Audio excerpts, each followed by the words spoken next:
Hello, my friends. Thank you so much for your kind words and wishes for a speedy recovery. I'll be back in action soon. But for now, let's move on to the news. Today, we'll start with this. World War III is gaining momentum. Medvedev has made a statement regarding Iran's nuclear weapons, and Trump has fired back with a strong response. Let's begin with Medvedev's statement. What have the Americans achieved with their nighttime strike on three targets in Iran? Critical nuclear infrastructure apparently wasn't damaged, or only slightly. Uranium enrichment, and now we can openly say future nuclear weapons production will continue. A number of countries are ready to directly supply Iran with their own nuclear payloads. Israel is under attack, explosions, panic in the streets. The US is drawn into a new conflict with the prospect of a ground operation. Iran's political regime remains intact and likely even stronger.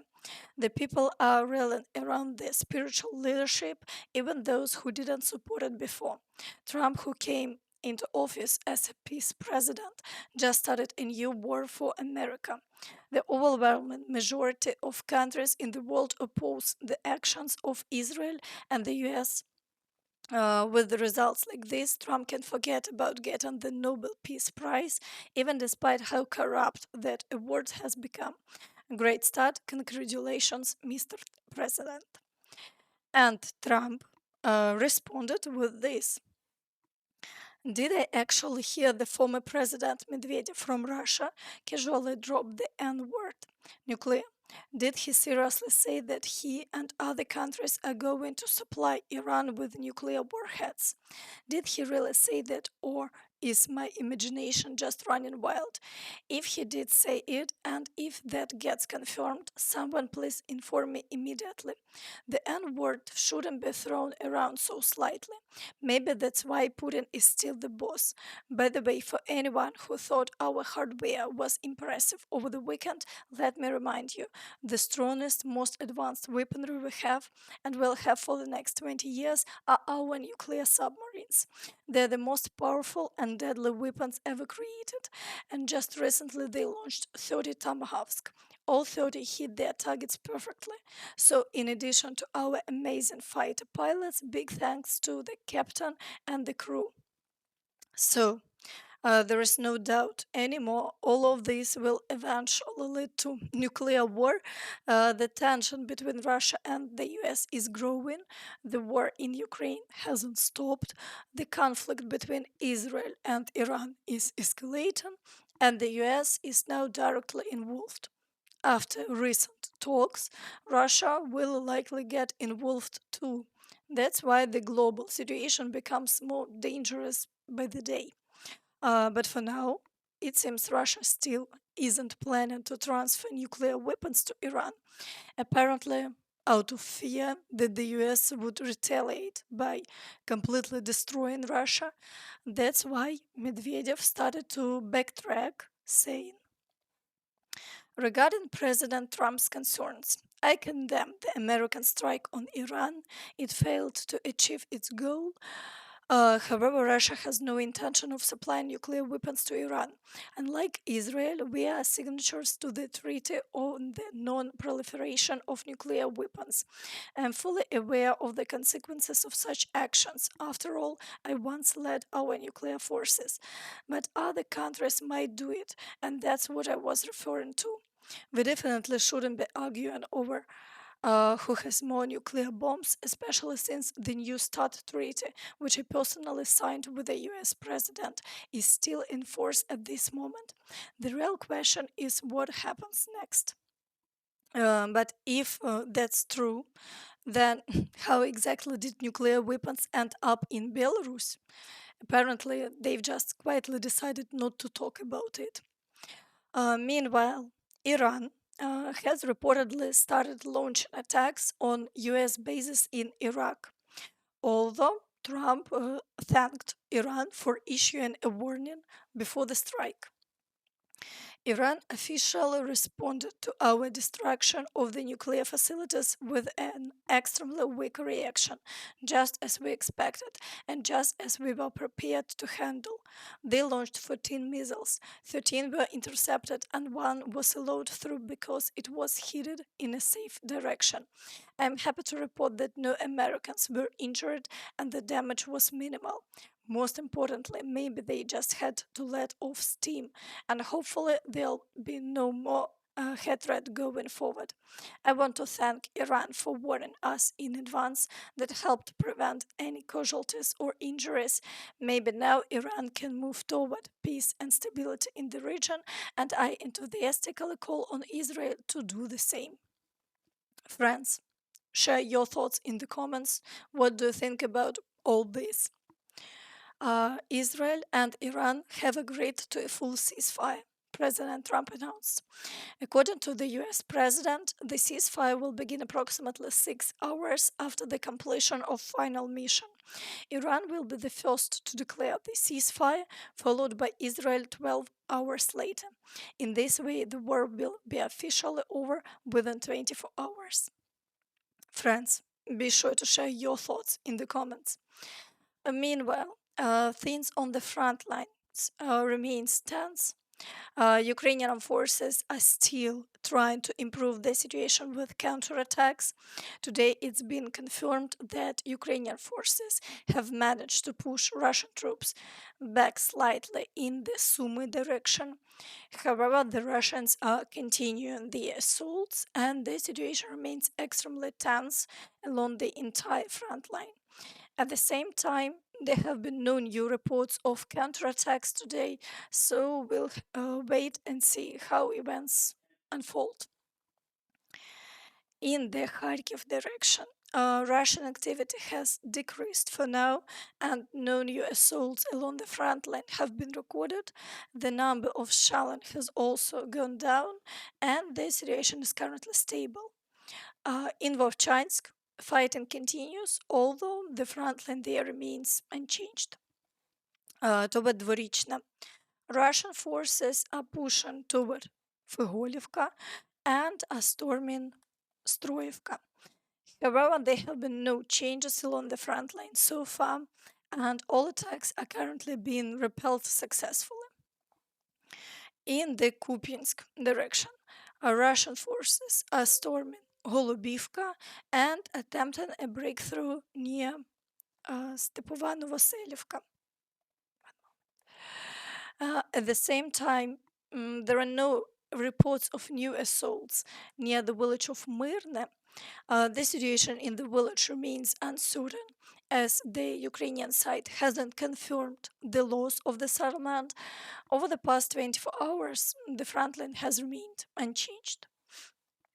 In the direction of Borova, Russian troops are attacking Zelengai and trying to advance near Novoyegorivka. Aside from that, there have been no changes here, and all attacks are being repelled. In the Lyman direction, Russian forces are assaulting the village of Kolodezi, pushing past Karpivka toward the area of Glushenkove, and attacking Novy Mir. However, despite very high activity, there have been no changes along the front line so far. In the Siversk direction, the Russians are advancing near the area of Grigorivka. The situation remains difficult in Serebryanka, just like before, but Russian troops haven't managed to fully capture the village. The Ukrainian forces are effectively destroying them with FPV drones, so the front line remains unchanged. In the Kostyantynivka direction, Russian forces are storming the central part of Chasiv Yar as well as Protechene. They're pushing toward Bila Hora and attacking Delivka, Sherbinivka, Yablonivka, and Rusin Yar. However, there have been no major shifts along the front line here. The Ukrainian forces continue to hold the defense despite the ongoing difficulties. in the Pokrovsk direction. The Russians are advancing near the area of Malynivka and attempting to move toward Novoekonomichne. They are also attacking Myrolubivka, the village of Promень, Udachne, and Novosergiyevka. Compared to previous days, Russian activity here has slightly decreased, and no changes to the front line have been reported in the past 24 hours. However, the Russians are amassing reserves, and a new wave of attacks could begin soon. Ukrainian soldiers have also pointed out major issues with FPV drones. Logistics in Donetsk region these past weeks have been one massive challenge, or more accurately, an answer to the question how not to let things fall apart. It's no secret that Russian FPV drones with fiber optic control reach far. Even those without fiber control have become accurate.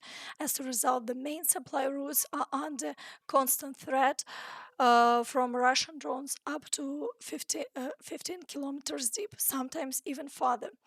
The upside is that the problem is finally being acknowledged and something is being done, but as always, it's way too late. This kind of wrecked logistics could lead to catastrophe in Donetsk. It would have been so much better if they reacted to the early warning signs instead of waiting until things are already on fire. The Russians have assigned this drone issue to its most experienced and effective units. Meanwhile, we still lack systematic organization on our end, and where there is some order, it's bogged down by the lack of product codification, licensing, and the usual bureaucracy. Bureaucracy is needed, but the process could be so much faster.